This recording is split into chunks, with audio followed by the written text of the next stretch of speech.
साथियों, जय भीम। मैं हूं इंजीनियर स्नेहा और आप देख रहे हैं नेशनल चौपाल। इस वक्त हम हैं उत्तर प्रदेश के कांग्रेस कमेटी के प्रदेश कार्यालय के बाहर, जैसे कि आप देख सकते हैं हमारे पीछे ये जो बिल्डिंग है और जो वॉल कंपाउंड आप देख रहे हैं, ये उत्तर प्रदेश की कांग्रेस कमेटी का वॉल कंपाउंड है। वहीं आप इस तरफ अगर आप देखते हैं, यहाँ कांग्रेस के जो झंडे लगे हुए हैं, ये राजीव गांधी इनकी प्रतिमा है जिसके इर्द गिर्द ये झंडे लगे हुए हैं।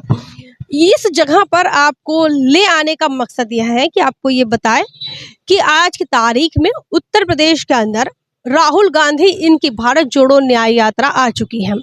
चंदौली वाराणसी में इनकी राहुल गांधी की जो सभा है वो हो चुकी है और इस सभा में अखिलेश यादव, जो कि इंडिया अलायंस का एक बड़ा हिस्सा है, चूंकि उत्तर प्रदेश की जिम्मेदारी उन्होंने ली है, तो ऐसे में अखिलेश यादव का इस रैली में या फिर इस भारत जोड़ो न्याय यात्रा में शामिल ना होना कई सवाल खड़े करता है।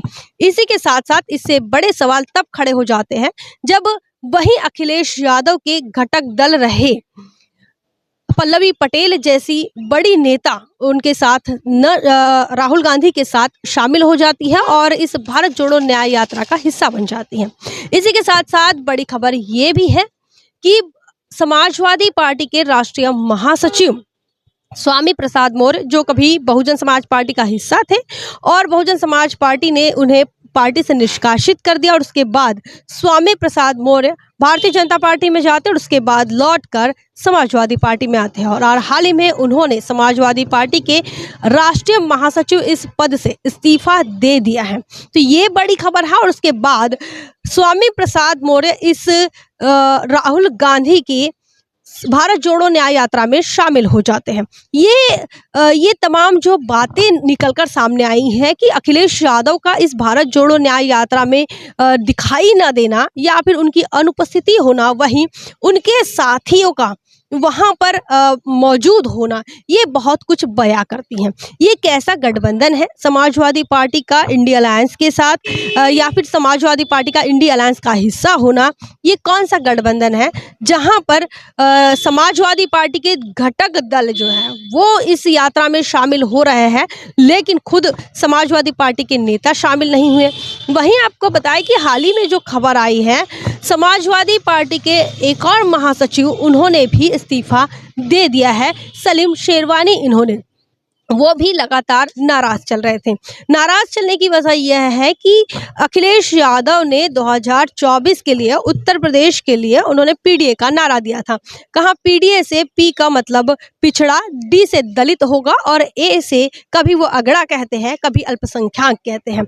जब इस बात को लेकर पल्लवी पटेल ने सवाल किए, चूंकि राज्यसभा के इलेक्शंस है और राज्यसभा के लिए अखिलेश यादव ने जया बच्चन, आलोक रंजन जैसे बड़े लोगों का नाम दिया, वहीं साथ में एक शेड्यूल कास्ट के का नाम सामने किया है। तो ऐसे में पल्लवी पटेल नाराज हो गई और पल्लवी पटेल का यह कहना है कि जया बच्चन और आलोक रंजन में इन्हें कौन सा पीडीए नजर आता है।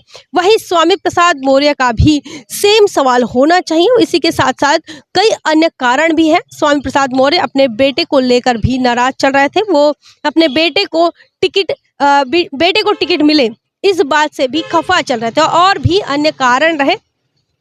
स्वामी प्रसाद मौर्य बहुजन समाज पार्टी से निकलकर समाजवादी पार्टी में जाते हैं, लेकिन बसपा का 1585 का फार्मूला वो भूलते नहीं हैं। समाजवादी पार्टी में जाकर वो वही बात कहते हैं और लेकिन वो बात वहां काम नहीं आती है। इस 1585 के फार्मूले को समाजवादी पार्टी का सवर्ण नेता स्वीकार नहीं कर पाते और ये भी एक कारण है कि स्वामी प्रसाद मौर्य को इस्तीफा देना पड़ा। वहीं आपको बताएं कि मुस्लिम नेता भी लगातार समाजवादी पार्टी से खफा है। समाजवादी पार्टी के प्रदेश सचिव, इन्होंने भी, पूर्व कैबिनेट मंत्री, इन्होंने भी अपना इस्तीफा अखिलेश यादव को दे दिया है। ये तमाम चीजें यहाँ देखने को मिली और वहीं राहुल गांधी की भारत जोड़ो न्याय यात्रा भी। हालांकि कांग्रेस का कुछ खास अच्छा खासा जनाधार नहीं है, बावजूद इसके समाजवादी पार्टी के कई नेता राहुल गांधी के टच में है, राहुल गांधी के से जो दूरियां कम कर रहे हैं।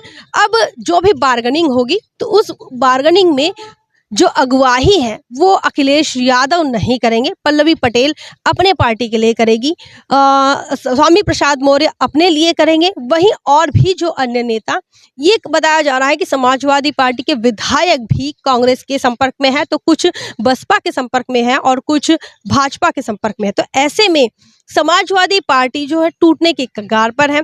समाजवादी पार्टी का इंडिया अलायंस के साथ कैसा संबंध है, ये अब तक किसी को समझ में नहीं आ रहा है, क्योंकि समाजवादी पार्टी ने राहुल गांधी ने जिस प्रकार से समाजवादी पार्टी के अखिलेश यादव को नाराज किया था, बगैर सीट शेयर का आंकड़ा बताकर वो भारत जोड़ो न्याय यात्रा में शामिल हो गए और उसके बाद से लगातार अखिलेश यादव खफा चल रहे थे। इसी के साथ साथ आपको ये बताएं कि मध्य प्रदेश के विधानसभा चुनाव से लेकर अखिलेश यादव का कांग्रेस के साथ नहीं बन रहा था। बावजूद इसके अखिलेश यादव इंडिया अलायंस का हिस्सा बनते हुए नजर आए और इंडिया अलायंस के लिए बात करते हुए नजर आए थे।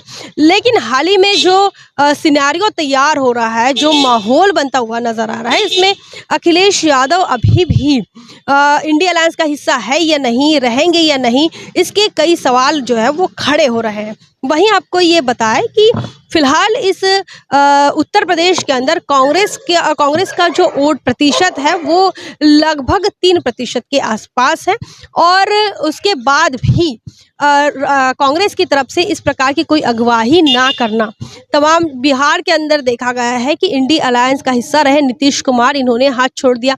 वहीं उत्तर प्रदेश के अंदर आरएलडी के जयंत चौधरी, इन्होंने भी हाथ छोड़ दिया। वहीं आपको बताया ममता बनर्जी ने भी सबसे पहले ऐलान ही कर दिया था। वहीं अरविंद केजरीवाल के भी जो अंदाज है वो बदले से नजर आते हैं। और हाल ही में जो समाजवादी पार्टी के जो छोटे मोटे घटक दल थे, समाजवादी पार्टी के नेता, समाजवादी पार्टी के विधायक, तमाम लोग कांग्रेस के टच में हैं, कांग्रेस के नेता राहुल गांधी के टच में हैं और भारत जोड़ो न्याय यात्रा में शामिल हो रहे थे। ये कैसे संकेत हैं? क्या इंडिया अलायंस खुद नहीं चाहती है कि इंडिया अलायंस बना रहे? जैसा कि बहन कुमारी मायावती जी ने कहा था कि हाथ मिलाते रहिए, दिल मिले ना मिले, क्योंकि ये जो हाथ मिल रहे हैं ये किसी ना किसी निजी स्वार्थ को लेकर, अपने निजी स्वार्थ को लेकर मिल रहे हैं, ये बहन मायावती जी बखूबी जानती थी और इसीलिए उन्होंने 2024 का जो चुनाव है वो अपने बलबूते चुनाव लड़ने का ऐलान कर दिया था। वहीं 2024 को लेकर उत्तर प्रदेश की ये जो 80 लोकसभा सीटें हैं ये बड़ी महत्वपूर्ण है।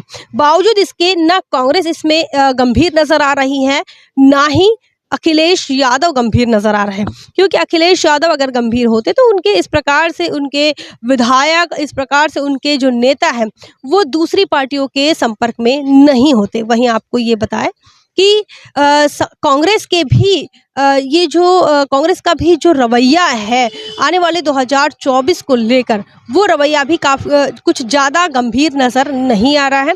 फिलहाल कांग्रेस अपने आप को स्टैंड करने में ही जुटी पड़ी है। फिलहाल इस न्याय यात्रा को रोककर राहुल गांधी वायनाड चले गए हैं, लेकिन वो हाल ही में जल्दी ही इस भारत जोड़ो न्याय यात्रा में शामिल होंगे और उत्तर प्रदेश के अंदर अपना वोट प्रतिशत बढ़ाने की कवायद फिर से शुरू करेंगे। आज की तारीख में क्या कुछ सवाल आप देख रहे हैं, क्या कुछ चुनौतियां देख रहे हैं कांग्रेस के सामने, और कैसे देखते हैं ये इंडिया अलायंस के बिखराव को? ये जो बिसात बिछाना चाह रहे थे 2024 के लोकसभा चुनाव को लेकर, ये बिसात तो बीछने के पहले ही बिखर गई है। आपका क्या मानना है? आप कैसे सोच रहे हैं, कैसे देख रहे हैं? कमेंट सेक्शन में ज़रूर लिखिए। बने रहे नेशनल चौपाल पर, तब तक के लिए जय भीम, जय भारत।